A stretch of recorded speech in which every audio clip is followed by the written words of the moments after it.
2009 Nissan Rogue, the 2.5 liter. This is where the PCM is located. It's going to be under behind this airbox. There will be a clip and then two clips you got to pop out, and then you might need to pinch it in over there to get it out. But then it's behind here, and then you have your electrical clip and then your bottom electrical clip, and then you have a bolt here holding it on.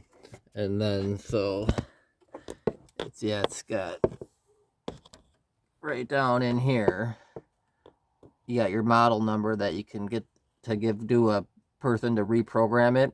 If you need to get it reprogrammed, you can see that there's these clips here that you got to pop it off and then pull it off and then undo the bolt, and then the PCM should come right out. It's underneath your airbox here. See, you can take the airbox out.